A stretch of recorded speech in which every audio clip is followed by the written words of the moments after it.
আলোচনা ছিল বিপদ আপদ বালা মুসিবত যেগুলি নাজিল হয় এগুলি মৌলিকভাবে নাজিল হয় আল্লাহর পক্ষ হতে। এগুলির সাথে কোনো স্থান কাল পাত্র এগুলির কোনো সম্পর্ক নাই। আল্লাহর হুকুম যখন হয় তখনই এই আপদ বালা মুসিবতগুলি নাজিল হয়। আল্লাহ তাআলা আমাদেরকে এই আপদ বালা মুসিবত থেকে হেফাজত করুন, আমিন। তা আপদ বালা মুসিবত যেগুলি নাজিল হয় অবতীর্ণ হয় এগুলি কিছু কিছু অবতীর্ণ হয়, কিছু কিছু নাজিল হয় মানুষের কৃতকর্মের ফসল হিসেবে। এই বিষয়ে আলোচনা করেছিলাম, যেটা আল্লাহ তাআলা বলেছেন যাহারাল ফাসাদু ফিল বাররি ওয়াল বাহরি বিমা কাসাবাত আইদিন নাস। জলে এবং স্থলে যে বিপর্যয়গুলি সৃষ্টি হয়, যে অঘটনগুলি সৃষ্টি হয়, বিমা কাসাবাত আইদিন নাস, এগুলি মানুষের হাতের উপার্জন। তো মানুষের হাতের উপার্জন কিভাবে হয় এই সম্পর্কে গত জুমায় আলোচনা করেছিলাম। পাহাড় পর্বত যেগুলি আল্লাহ তাআলা সৃষ্টি করেছেন দুনিয়া স্থির থাকার জন্য, এই পাহাড় পর্বত যখন মানুষ অবাধে কেটে সাবার করে দিচ্ছে তখন জমিনের স্থিতিশীলতা নষ্ট হচ্ছে, ভূকম্পন হচ্ছে, ভূমিকম্প হচ্ছে। তাহলে এই যে ভূমিকম্প হচ্ছে, এই ভূমিকম্প হওয়ার পেছনে মানুষের কীর্তি আছে। মানুষের কীর্তি বলতে মানুষ পাহাড় ধ্বংস করছে, জমিনের স্থিরতা নষ্ট হচ্ছে, ভূমিকম্প হচ্ছে, নাউজুবিল্লাহ। একইভাবে আবহাওয়া প্রচণ্ড উষ্ণ হয়ে উঠছে, এর পেছনেও কারণ হচ্ছে মানুষের প্রয়োজনে গাছপালা গাছগাছালি এগুলি কেটে ফেলছে। ঘর করতে হচ্ছে, মার্কেট করতে হচ্ছে, স্থাপনা তৈরি করতে হচ্ছে, গাছগাছালি এগুলি কাটার প্রয়োজন হচ্ছে। কিন্তু যেভাবে আমরা কাটছি প্রয়োজন, আমি ভূমি তৈরি করার জন্য গাছগাছালি আমি কেটে ফেলছি, এখানে প্রয়োজন হয়েছে। অন্য কোনো খালি জায়গায়, শূন্য জায়গায় এখানে 5টি কেটেছি, অন্য জায়গায় অন্তত 3টি যদি রোপণ করতে পারতাম তাহলে মোটামুটি কিছুটা কি হতো, ভারসাম্য রক্ষা হতো। কিন্তু আমরা সেটা করি না, প্রয়োজনের তাগিদে গাছপালা এগুলি কেটে ফেলছি, কিন্তু আবার প্রয়োজন অনুসারে গাছ রোপণ করছি না। পরিণতিতে আবহাওয়া জলবায়ু উষ্ণ হয়ে উঠছে, মানুষের দুর্ভোগের কারণ হচ্ছে। একইভাবে নদী নালা খাল বিল এগুলি আমরা আমাদের প্রয়োজনে এগুলি বন্ধ করে দিচ্ছি। গত 20-30 বছর 40 বছর আগে যেই ধরনের পুকুর ছিল গ্রামে গঞ্জে, সেই পুকুর এখন বলতে গেলে নাই। প্রায় পুকুর ভরাট করে স্থাপনা তৈরি করা হয়েছে। শহরাঞ্চলে নালা নর্দমা যা আছে, ওই নালা নর্দমার উপরেও বিশাল বিশাল বড় বড় ভবন তৈরি করে ফেলা হয়েছে। নদীর অর্ধেক পর্যন্ত দখল করে ফেলা হয়েছে।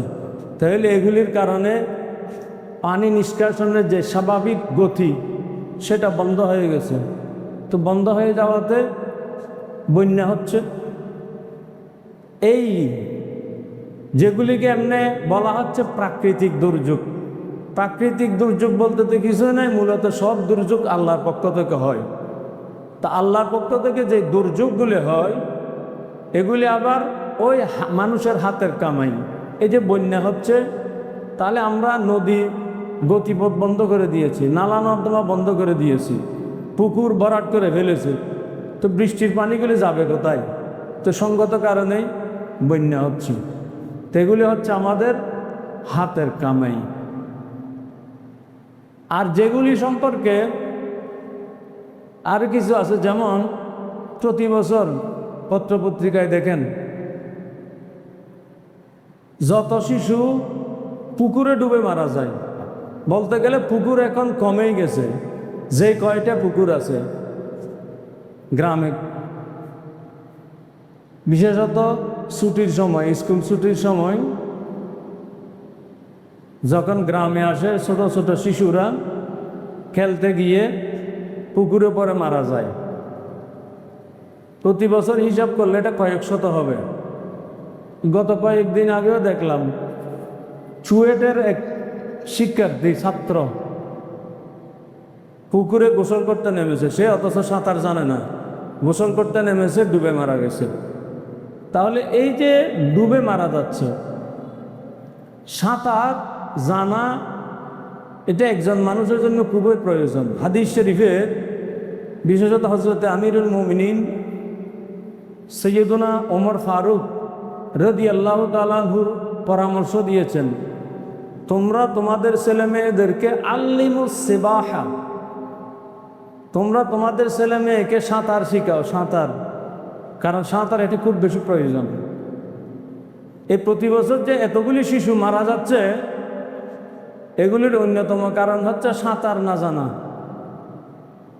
আমাদের রাষ্ট্রীয় পর্যায়েও এই সাঁতারের কোনো উদ্যোগ নাই, যেগুলি প্রয়োজন নাই সেগুলির জন্য উৎসাহ দেওয়া হচ্ছে, টাকা পয়সা খরচ করা হচ্ছে ফুটবল খেলার জন্য, ক্রিকেট খেলার জন্য। এগুলির মাধ্যমে কিছুটা শরীরচর্চা হয়, ঠিক আছে, কিন্তু শরীরচর্চার উদ্দেশ্যে এগুলি আমাদের দেশে শিক্ষা দেওয়া হচ্ছে না। এগুলি টাকা কামানোর উদ্দেশ্যে, পয়সা কামানোর উদ্দেশ্যে ফুটবল, ক্রিকেট বা অন্যান্য যে খেলাগুলি, এগুলি শিক্ষা দেওয়া হচ্ছে। কিন্তু যেটা খুব বেশি প্রয়োজন, এই যে সাঁতার, হাদিস শরীফে যেটা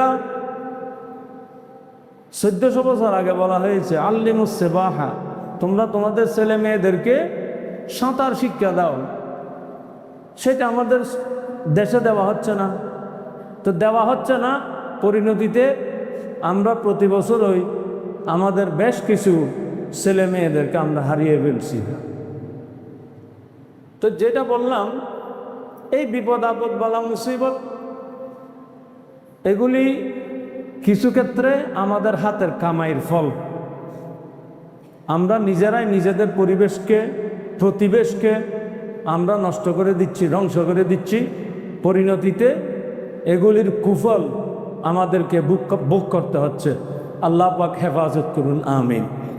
পাশাপাশি ইমানদার মুসলমান যারা, ইমানদার মুসলমানদেরকে আল্লাহ তাআলা পরীক্ষা করার জন্য কিছু বিপদ আপদ দেবেন, এটা আল্লাহ বলেছেন। এই প্রসঙ্গেই আলোচনা শুরু করেছিলাম। আল্লাহ তাআলা বলেছেন, ওয়ালানাবলুওয়ান্নাকুম বিশাইয়্যিম মিনাল খাউফি ওয়াল জু' ওয়া নাকসিম মিনাল আমওয়ালি ওয়াল আনফুসি ওয়াস সামারাত ওয়া বাশশিরিস সাবিরিনাল্লাযীনা ইযা আসাবাতহুম মুসীবাতুন ক্বালু ইন্না লিল্লাহি ওয়া ইন্না ইলাইহি রাজিউন। আল্লাহ বলছেন, ওয়ালানাবলুওয়ান্নাকুম বিশাইয়্যিম মিনাল খাউফি ওয়াল জু', আমি তোমাদের কাছ থেকে পরীক্ষা নেব। আল্লাহ পরীক্ষা নেওয়ার কথা আমাদেরকে বলে দিয়েছেন, তোমাদের কাছ থেকে আমি পরীক্ষা নেব। পরীক্ষাটা কি? মিনাল খাউফি ওয়াল জু', তোমাদেরকে ক্ষুধা তৃষ্ণা দেব, তোমাদেরকে ভয়ভীতি দেব। এই ভয়ভীতি, ক্ষুধা তৃষ্ণা এগুলি কীভাবে হবে? ওয়া নাকসিম মিনাল আমওয়ালি ওয়াল আনফুসি ওয়াস সামারাত, তোমাদের ধন সম্পদের ক্ষতি হবে, তোমাদের ফসলাদির ক্ষতি হবে, তোমাদের ছেলে মেয়েদের ক্ষতি হবে। এইভাবে আমি তোমাদের কাছ থেকে পরীক্ষা নেব। তোমার হালাল উপার্জনের সম্পদ হয়তো ব্যয় করে ফেলতে হবে কোনো এক খাতে। তোমার ধন সম্পদ, তুমি ফসল উৎপন্ন করেছ, সেই ফসল কোনোভাবে হয়তো নষ্ট হয়ে যাবে। তোমরা সন্তান হারা হয়ে যেতে পারো। এগুলির মাধ্যমে আমি তোমাদের কাছ থেকে পরীক্ষা নেব। এই পরীক্ষার মধ্যে যখন ইজা আসাবাতহুম মুসিবাতুন, এই ধরনের মুসিবত যখন ইমানদারের উপরে নাজিল হবে, ইমানদার যখন বলে ইন্না লিল্লাহি ওয়া ইন্না ইলাইহি রাজিউন, আমরা তো আল্লাহর জন্য, আমার ছেলে মেয়ে, আমার সম্পদ, আমার টাকা পয়সা, আমার ফসলাদি, আমার নামাজ, আমার হজ, আমার যাকাত সব তো আল্লাহর জন্য, এবং আমরা আল্লাহর কাছেই ফিরে যাব। আল্লাহ যে অবস্থায় রেখেছেন এতটুকুতে আমি আল্লাহর শুকর আদায় করছি, সুবহানাল্লাহ। একজন ইমানদার এতটুকু করবে, হা হুতাশ করবে না। হা হুতাশ করলে কি হয়ে যাবে? ফজিলত নষ্ট হয়ে যাবে। ইমানদারের কাছ থেকে যে আল্লাহ পরীক্ষা নিচ্ছেন, ইমানদার হলেই আল্লাহ পরীক্ষা নিবেনই, এটা আল্লাহ বলেছেন। আহাসিবান নাসু আন ইউতরাকু আন ইয়াকুলু আমান্না ওয়া হুম লা ইফতানুন। মানুষকে এটা ধারণা করে রয়েছে, তারা বলবে আমরা ঈমান এনেছি, অথচ তাদেরকে ছেড়ে দেওয়া হবে কোনো পরীক্ষা ছাড়াই। এটা আল্লাহর কথা। মানুষ বলবে আমরা ঈমান এনেছি, ঈমানদার হয়েছে, তো তাদেরকে কোনো পরীক্ষা না নিয়েই আল্লাহ কি তাদেরকে এমনি ছেড়ে দেবে? এটা ধারণা করার কোনো কারণ নাই। আল্লাহ ঈমানদার মুসলমানদের কাছ থেকে পরীক্ষা নেন। তা আল্লাহর কাছে আমরা চাইব আল্লাহ আমাদের কাছ থেকে এমন পরীক্ষা যাতে না নেন যে পরীক্ষায় উত্তীর্ণ হওয়ার মতো যোগ্যতা আমাদের নাই। আমরা বান্দা আর কতটুকু, আমাদের ইবাদত আর কতটুকু। আল্লাহ আমাদের কাছ থেকে পরীক্ষা নিলেও যে পরীক্ষায় আমরা পাশ করতে পারি, আল্লাহ আমাদের কাছ থেকে সেই ধরনের পরীক্ষায় গ্রহণ করুন, আমিন। যে পরীক্ষায় সহ্য আমরা করতে পারবো না, যে পরীক্ষায় উত্তীর্ণ হওয়ার মতো যোগ্যতা আমাদের নাই, সেই পরীক্ষায় আল্লাহ আমাদেরকে, সেই ধরনের পরীক্ষা থেকে আল্লাহ আমাদেরকে হেফাজত করুন, আমিন। এই প্রসঙ্গেই বলেছিলাম আমাদের পূর্ববর্তী নবীর হযরতে ঈসা রূহুল্লাহ আলাইহিস সালামের নবুয়তি জামানায় এক প্রাচীন বাদশা ছিল। ওই প্রাচীন বাদশার কিছু ঈমানদার উম্মতের কাছ থেকে আল্লাহ তাআলা কি ধরনের কঠিন পরীক্ষা নিয়েছিলেন সেই আলোচনা সূত্রপাত করেছিলাম। মনে আছে কিনা আপনাদের জানি না, যেটাকে কোরআন মজিদে আসহাবুল উখদুদ বলা হয়েছে। ওই জালেম বাদশাহ এবং জালেম বাদশার অনুসারী যারা আছে তাদেরকে আসহাবুল উখদুদ বলা হয়েছে। এই আসহাবুল উখদুদের যে বাদশাহ ছিল, সে বাদশাহ ছিল মুশরিক। শুধু মুশরিক ছিল তাই নয়, সে নিজেকে খোদাও দাবি করত, নাউজুবিল্লাহ। এবং তার অনুচর, তার সাম্রাজ্যের যারা আছে প্রজা, প্রত্যেক প্রজা সাধারণকে বাধ্য করেছিল তাকে খোদা হিসেবে স্বীকার করে নিতে। তো রাষ্ট্রীয় ক্ষমতা যতক্ষণ প্রয়োগ করা হয়, তখন রাষ্ট্রের জুলুমের বয়ে হলে হোক বা অন্য যে কোনো কারণে হোক বা কিছু রাষ্ট্রীয় হালুয়া রুটির কারণেই হোক, তাকে প্রায় সকলেই খোদা হিসেবে স্বীকার করে নিয়েছেন, নাউজুবিল্লাহ। তাকে রব হিসেবে মেনে নিয়েছে। তো সে তার রাজত্ব পরিচালনা করছে একজন জাদুকরের জাদুবিদ্যার কারিশমা দিয়ে। তো ওই জাদুকর বৃদ্ধ অবস্থায় উপনীত হয়েছে। তখন বাদশাকে পরামর্শ দিয়েছে, বাদশাহ আমি তো বৃদ্ধ হয়ে গেছি, যে কোনো সময় আমার মৃত্যু হতে পারে। তা আমার মৃত্যু হয়ে গেলে আপনার রাজ্য পরিচালনার জন্য যে জাদুবিদ্যার প্রয়োজন, এই জাদুবিদ্যা তখন থাকবে না, আপনার রাজত্ব তখন কি হয়ে যাবে, নড়বড়ে হয়ে যাবে। সুতরাং আপনি আমাকে একটা চালাক সুচতুর একটা বালক জোগাড় করে দিন, যে বালককে আমি কি করব, জাদুবিদ্যা শিক্ষা দেব। জাদুকরের কথা মোতাবেক বাদশাহ স্থানীয় একটি সুচতুর বালক জোগাড় করে আনলো। সে বালককে ওই জাদুঘর জাদুবিদ্যা শিক্ষা দিচ্ছে। প্রতিদিন সে ঘর থেকে বের হয়ে আসে, জাদুঘরের কাছে তাকে জাদুবিদ্যা শিখে আবার একটা সময় সে ফিরে যায়। আসা যাবার পথে সে একজন মানুষকে দেখেছে যে একটা ঘরে বসে কি যেন করছে। ওই মানুষটি ছিল মূলত ঈসাই ধর্মের, অর্থাৎ আমাদের রসুল সাল্লাল্লাহু আলাইহি ওয়াসাল্লাম দুনিয়ায় আসার আগে ঈসাই ধর্ম ছিল হক ধর্ম। অর্থাৎ হজরতে ঈসা আলাইহিস সালাম যে ধর্ম প্রবর্তন করেছিলেন সেই ধর্ম তখন সত্য সঠিক ছিল। আমাদের রসুল আসার পরে এই পূর্ববর্তী ধর্মগুলি কি হয়ে গেছে, রহিত হয়ে গেছে। ওই যে ঘরে বসে যে মানুষটি কিছু কাজ করছে দেখতে পাচ্ছে, সে ছিল ওই ঈসাই ধর্মের, তৎকালীন ঈসা আলাইহিস সালামের ধর্মের একজন বড় আলেম। তো ঈসাই ধর্মে তা আলেম বলা হয় না, পাদ্রী বলা হয়। বড় আলেম মানুষটি নেককার মানুষ, ইমানদার মানুষ, পরহেজগার মানুষ, দরবেশ মানুষ। ওই মানুষটিকে দেখে বালকটি তার কাছে গেল, তার কাছে আলোচনা করল, কথাবার্তা বলল। একদিন হয়, 2 দিন হয়। এখন হচ্ছে কি, বালকটি ঘর থেকে বের হয়ে একবার তার সাথে দেখা করে জাদুঘরের কাছে আসে। তো জাদুঘরের কাছে আসতে কিছু সময় দেরি হয়ে যায়, কারণ মাঝখানে ওই লোকটির সাথে কথা বলে একটু দেরি হয়ে যায়। তো জাদুঘরকে বলে ঘর থেকে বের হতে দেরি হয়েছে। আবার যাওয়ার সময় আবার ওই দরবেশ মানুষটির সাথে দেখা করে, ঘরে যেতে দেরি হয়ে যায়।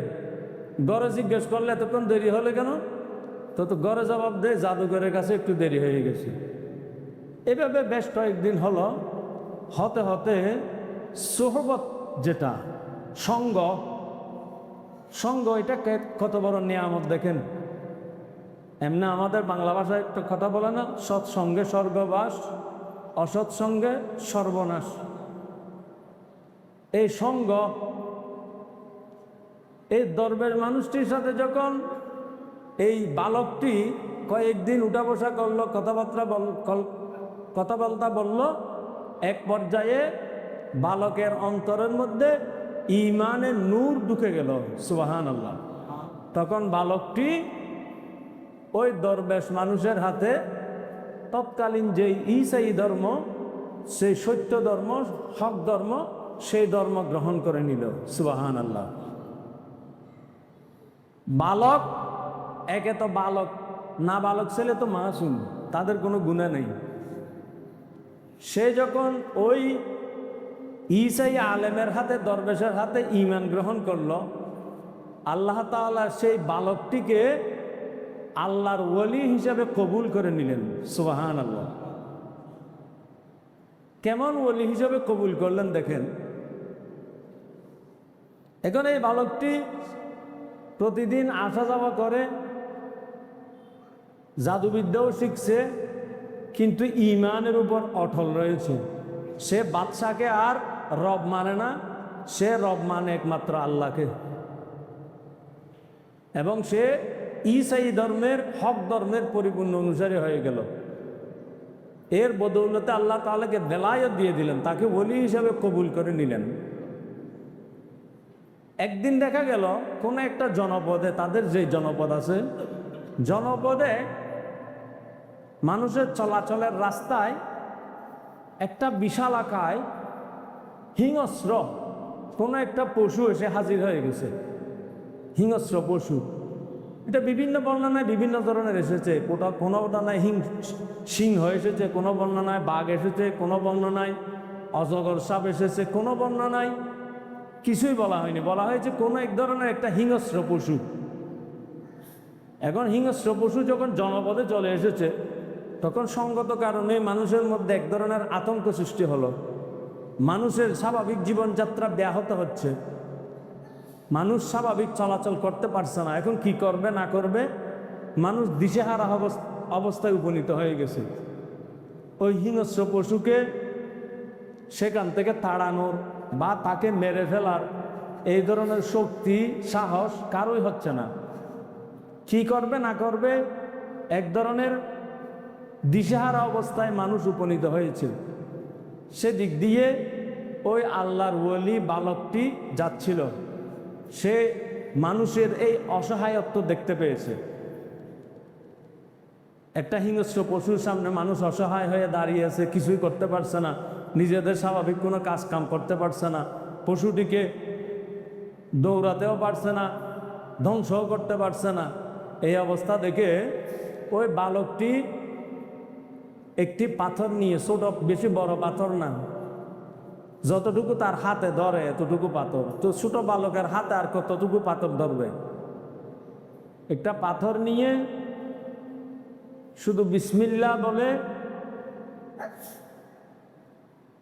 বিসমিল্লাহ, আল্লাহ, সেই মহান পবিত্র আল্লাহর নামে, যে আল্লাহ আমার রব এবং আমার ওই পাদ্রীর রব, খ্রিস্টান ওই ঈসাই আলেম, ওই আলেমের রব, সে রবের নাম নিয়ে পাথরটি নিক্ষেপ করল ওই হিংস্র পশুটির গায়ে।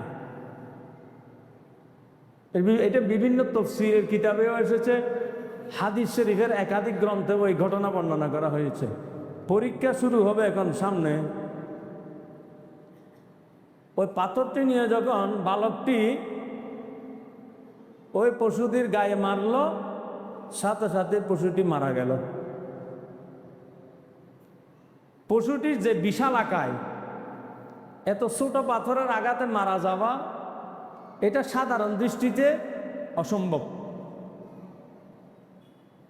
কিন্তু আবার যে মেরেছে সেও খুব ছোট শিশু, কোনো পাহলোয়ান বড় বিশাল দেহী কোনো মানুষও নয়, ছোট একটা বালক। এই বালকের হাতে পাথর ধরলেও কত বড় পাথর ধরতে পারবে? সেই ছোট্ট একটা পাথর, ছোট্ট একটা বালক বিশাল আকায় একটা পশুর উপরে মেরে দিল, আর সে পাথরের আঘাতে পশুটি সেখানেই মারা গেল। মানুষটা আশ্চর্য হয়ে গেল, এই কি করলো এই বালকটি? কি তখন মানুষের মধ্যে ওই বালকের প্রতি এক ধরনের কৌতূহল সৃষ্টি হয়ে গেল। বালকের প্রতি মানুষের এক ধরনের আগ্রহ সৃষ্টি হলো, এই বালকটা কে, এই কাজটি কিভাবে করতে পারল? সে গিয়ে ওই তার ওস্তাজ বলতে পারেন যে ঈসাই আলেম, সে আলেমের কাছে গিয়ে বলল, হুজুর আজকে এই ধরনের একটা ঘটনা হয়েছে। কি ঘটনা? রাস্তায় এই ধরনের বিশাল আকায় একটা পশু এসেছিল, মানুষ আতঙ্কের মধ্যে ছিল। আমি আল্লাহ নাম নিয়ে, যে আল্লাহ আমার রব আপনার রব, সেই আল্লাহর নাম নিয়ে আমি একটি পাথর মারলাম, তখন ওই পশুটি ধ্বংস হয়ে গেছে। তখন ওই ঈসাই আলম বুঝতে পারলেন আল্লাহ তাআলা এই বালককে ওলি হিসেবে কবুল করে নিয়েছেন, সুবহানাল্লাহ। তখন ওই ঈসাই আলম বালকটিকে বলল, তুমি এখন পূর্ণতা পেয়েছো ঈমানের, ঠিক আছে, কিন্তু এখন পরীক্ষার জন্য প্রস্তুত নও, তোমাকে এখন পরীক্ষার মুখোমুখি হতে হবে। এবারে পরীক্ষার পালা। এখন চতুর্দিকে বালকের নাম ডাক প্রচারিত হয়ে গেল। মানুষ যখন অসুস্থ হয় বালকের কাছে যায়, বালক তাকে হাত বুলিয়ে দেয়, দোয়া করে দেয়, ঝাড়ফুঁক করে দেয়, মানুষ ভালো হয়ে যায়। তৎকালীন সময়ের যতটুকু চিকিৎসা ব্যবস্থা ছিল আর কি, তখন তার এত বেশি বর্তমান সময়ের মতো এত উন্নত চিকিৎসা ব্যবস্থা ছিল না। তৎকালীন সময়ের যতটুকু ব্যবস্থা ছিল, ওই ব্যবস্থায় চিকিৎসার মাধ্যমে যে রোগ ভালো হয় না, ওই বালকের কাছে আসলে বালক দোয়া করে দিলে সেই রোগ ভালো হয়ে যায়, সুবহানাল্লাহ। তখন চতুর্দিকে কি হয়ে গেল, ওই বালকের নাম ডাক প্রচারিত হলো। অনেকে তার কাছে এসে রোগ ব্যাধি থেকে আরোগ্য লাভ করছে, তার হাতে ঈমান নিয়ে ফেলছে, ঈমান নিয়ে আসতেছে। ওই বাদশাকে যে রব মানত সেটা ত্যাগ করে রব্বুল আলামিন আল্লাহ তাআলাকে রব হিসাবে স্বীকার করে ঈমান নিয়ে আসতে শুরু করলো, সুবহানাল্লাহ। এইভাবে চলতে লাগলো। কিছুদিন পরে ওই মুশরিক বাদশার মন্ত্রিসভা যেটা আছে আর কি, আমাদের বর্তমান যেটা মন্ত্রিসভা বলে, এই ধরনের আর কি, তার সভাসদ যারা আছে, সভাসদের একজনের একটা চোখ নষ্ট হয়ে গেল। একটা নয়, দুইটাই একেবারে। দৃষ্টিশক্তি সে হারিয়ে ফেলেছে, অন্ধ হয়ে গেছে। তো তৎকালীন সময়ে যে চিকিৎসা, তো তারা যেহেতু রাষ্ট্রীয় সুযোগ সুবিধা ভোগ করা মানুষ, তো তাদের জন্য তো রাষ্ট্রীয় ব্যবস্থা থাকবে। তো রাষ্ট্রীয় ব্যবস্থায় তার চিকিৎসা করা হলো, কিন্তু সে দৃষ্টিশক্তি আর ফিরে পায় নাই, অন্ধই রয়ে গেল। পরবর্তীতে খবর পেল ওই এলাকায় অমুক একটা বালক আছে, ওই বালকের কাছে যে কোনো রুগী গেলে রোগ নিয়ে ওই বালক দোয়া করে দিলে সেই রুগী সুস্থ হয়ে যায়। এই খবর যখন পেল, এখন সে যত বড় মন্ত্রী হোক, অসুস্থ যখন হয়ে যায় তখন বোঝা যায় ক্ষমতা কোথায় থাকে। তখন যত ছোট হওয়া যায় প্রয়োজনে ততটুকু ছোট হবে, তারপরেও অন্তত অসুস্থতা থেকে মুক্তি পেতে চাই। তো খবর পেয়েছে মন্ত্রী পর্যায়ের মানুষ হলেও একটি বালকের যখন এই সুনাম শুনেছে, সে গোপনে ওই বালকের কাছে চলে গেল। বালককে বলল, আমি তোমার নাম ডাক শুনেছি, তুমি নাকি দোয়া করে দিলেই মানুষ আরোগ্য লাভ করে। এখন আমি দৃষ্টিশক্তি হারিয়ে ফেলেছি, তুমি আমাকে দৃষ্টিশক্তি ফিরিয়ে দেওয়ার ব্যবস্থা করো। তো বালক বলল, আসলে আমার কোনো মৌলিক ক্ষমতা নাই, আমি মহান রব আল্লাহর উপর ঈমান এনেছি, আল্লাহ আমাকে পছন্দ করেছেন। আমি আল্লাহর দরবারে দোয়া করলে আল্লাহ তাআলা সেই দোয়া কবুল করে ওই রুগীদেরকে আল্লাহ আরোগ্য দান করেন, সুবহানাল্লাহ। তখন মন্ত্রী বলল, তা আমাকেও ভালো করে দাও এভাবে। তখন বালক বলল, আপনাকে ভালো করার জন্য আমি আল্লাহর কাছে দোয়া করতে পারি, তবে শর্ত হবে আপনাকে ঈমান আনতে হবে। আপনি যে বাদশাকে রব হিসাবে স্বীকার করেন সেটা পরিত্যাগ করতে হবে। সেই বিশ্বাস পরিত্যাগ করে আমি যে রবের উপর ঈমান এনেছি, আপনাকে সেই রবের উপর ঈমান আনতে হবে। যদি আপনি ঈমান আনেন তাহলে আমি সেই রবের কাছে দোয়া করব, আশা করা যায় আপনি দৃষ্টিশক্তি ফিরে পাবেন। এখন কি করবে আর, দৃষ্টিশক্তি এটা বড় নিয়ামত। তো এটা পাওয়ার জন্য সে বলল, ঠিক আছে, আমি আমার বাদশাকে যে রব মানতাম সেই বিশ্বাস পরিত্যাগ করলাম, আমি তোমার রবের উপর ঈমান আনলাম, আমি সত্য ধর্মের উপর চলে আসলাম, সুবহানাল্লাহ। সেই মন্ত্রী যখন এখন সত্য ধর্ম গ্রহণ করে নিল, ওই বালক সেই মন্ত্রীর জন্য আল্লাহর দরবারে দোয়া করলেন, মন্ত্রী একেবারে পরিপূর্ণ সুস্থ হয়ে গেল, সুবহানাল্লাহ। দৃষ্টিশক্তি পরিপূর্ণ ফিরে পেল। এখন দৃষ্টিশক্তি ফিরে পেয়ে সেই মন্ত্রী রাজদরবারে আসলো। রাজদরবারে এসে রাজা তো তাকে দেখে, বাদশাহ তাকে দেখে আশ্চর্য হয়ে গেল, কি ব্যাপার, কালকে দেখলাম তুমি একেবারে অন্ধ ছিলে, হাঁটতেও পারতে না, কিছুর সাহায্যে কোনো রকমে হাঁটাচলা করতে, আজকে দেখি তুমি একেবারে সুস্থ, দৃষ্টিশক্তি নিয়ে তুমি আমার দরবারে ফিরে এসেছ, তুমি কিভাবে, কে তোমাকে আরোগ্য দিয়েছে? তখন মন্ত্রী জবাব দিল, রব্বি, আমার রব আমাকে আরোগ্য দান করেছেন, সুবহানাল্লাহ। তো বাদশাহ বলল, তোমার রব বলতে কেউ? আচ্ছা, আমি তোমাকে আরোগ্য দান করেছি? মন্ত্রী বলল, নয়, রব্বি ওয়া রব্বুকাল্লাহ, বরং আমার এবং আপনার রব মহান আল্লাহ আমাকে আরোগ্য দান করেছেন, সুবহানাল্লাহ। রাজা বললে, বাদশাহ বললো, এটা কি আবার, আমার রব তোমার রব আল্লাহ, সেটা কি জিনিস? আমি তো রব, তুমি তো দেখা যায় এখন আমার দিন ছেড়ে দিয়ে তুমি কোন আল্লাহর দিন গ্রহণ করেছ?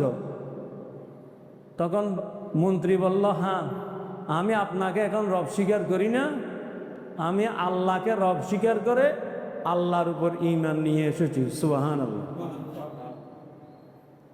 তো ঘটনা তো আরো অনেক লম্বা রয়ে গেছে, এখন আলোচনা করতে গেলে সময় হবে না। এতটুকু মনে রাখুন, ওই বাদশাহের মন্ত্রিসভার একজন সদস্য দৃষ্টিশক্তি হারিয়ে ফেলেছিল, ওই বালকের কাছে গিয়েছিল, বালক শর্ত দিয়েছিল ঈমান আনার জন্য, ঈমান আনার পরে বালক তার জন্য দোয়া করেছে, সে দৃষ্টিশক্তি ফিরে পেয়েছে। বাদশার দরবারে এসে সে বলল, আমাকে মহান রব আল্লাহ তাআলা আরোগ্য দান করেছেন। এতটুকুতেই বাদশাহ চরমভাবে রাগান্বিত হয়ে গেল। এই রাগান্বিত হওয়ার পরের ঘটনা কি, ইনশাআল্লাহ যদি সময় হয় আগামী জুমায় আলোচনা হবে।